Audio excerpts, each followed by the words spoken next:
जय श्री राधे। रामधारी गुप्ता खंड 1 प्रतिलेखन संख्या 79 गति 120 शब्द प्रति मिनट प्रारंभ करें। सभापति महोदय, जिस विधेयक पर इस सदन में चर्चा हो रही है उसका इस देश के अधिकांश लोगों ने और इस सदन में भी अधिकांश सदस्यों ने स्वागत किया है, इसलिए इसमें दो राय नहीं हो सकती कि यह विधेयक जनोपयोगी है।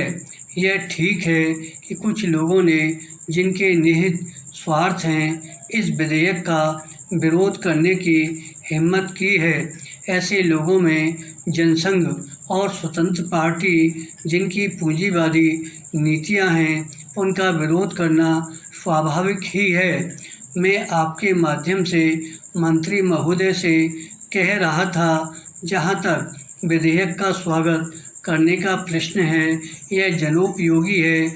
जहां मैं इस विधेयक का स्वागत करता हूं, वहां यह भी निवेदन करना चाहता हूं कि इस कानून को सफल बनाने के लिए, जैसा प्रधानमंत्री ने सदन में अभी कहा, जो लोग इसका स्वागत करते हैं उनको उचित दृष्टिकोण और ईमानदारी के साथ काम करना चाहिए। विराम पैरा। हमारे देश ने गरीबी को दूर करने के लिए पंचवर्षीय योजनाओं के माध्यम से योजनाबद्ध तरीके से विकास के कार्यक्रम को चलाने की नीति अपनाई है।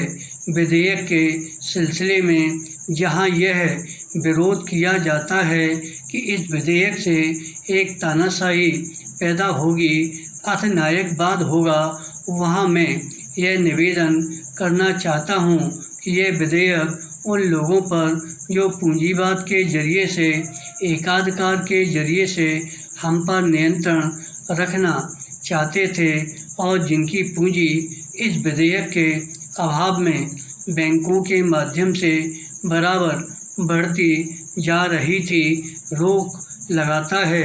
उनकी नीतियों का परिणाम यह हुआ, देश के चंद लोगों की पूंजी जो इन बैंकों के स्वामी थे अत्यधिक बढ़ गई।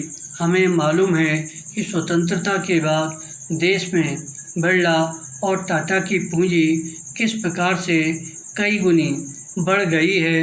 इसलिए कांग्रेस पर यह आरोप लगाया जाता रहा है कि उसके राज्य में मालदारों की मालदारी बराबर बढ़ती गई है। इसको कम करने के लिए कांग्रेस के निर्णय के अनुसार यह कदम उठाया गया। यह कदम स्वागत योग्य है, लेकिन जहां इस कदम का स्वागत करने की बात है, वहां इस बात की आवश्यकता भी है कि यह विधेयक खाली कागजों में ही न बना रह जाए। आज के ज़माने में हमारे शासन में जिस तरह से नौकरशाही का बोलबाला चला आ रहा है, जिसको ये सरकार समाप्त नहीं कर सकी है। धन्यवाद।